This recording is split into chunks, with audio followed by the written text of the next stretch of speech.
Bonjour à tous. Nous terminons aujourd'hui cette petite série d'études sur la lettre aux Romains au chapitre 5, versets 18 à 21, où nous avons vu que nous sommes nés dans un monde de péché, nous sommes nous-mêmes pécheurs alors que nous ne l'avons pas choisi. Et Dieu rétablit cette injustice par une autre injustice qui est celle de la mort de Jésus.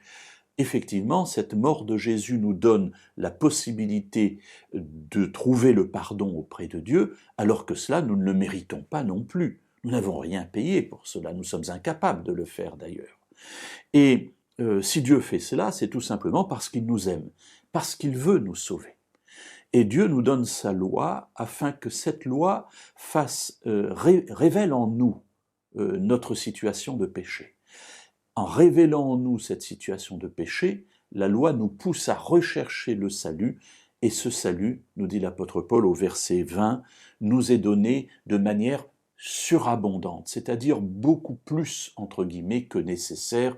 C'est une image, évidemment, que Paul utilise pour nous faire comprendre qu'il n'y a aucune situation qui échappe à l'amour de Dieu et à son pardon.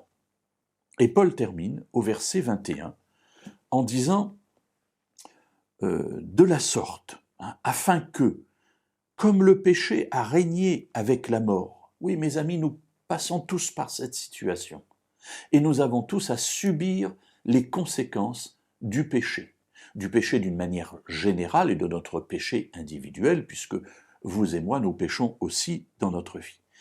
Comme le péché a régné avec la mort, ainsi la grâce règne par la justice pour la vie éternelle, par Jésus-Christ notre Seigneur. Ainsi, par Jésus, nous avons une justice qui est là et qui peut, c'est la volonté de Dieu en tout cas, régner dans notre vie avec comme perspective la vie éternelle. Mes amis, voilà en quelques mots, dressé devant nous, tout ce que on pourrait appeler le plan que Dieu a eu pour notre salut. Nous passons d'une situation de pécheur à une situation de personnes sauvées qui pouvons vivre dans une vie de justice, c'est-à-dire de conformité à la parole de Dieu, avec en perspective la vie éternelle dans un monde où le péché aura définitivement disparu. Alors c'est ce à quoi Dieu nous appelle, que Dieu nous aide, et il le fait, pour que dans notre vie nous mettions en place tout cela, pour notre plus grand bien, pour la vie éternelle.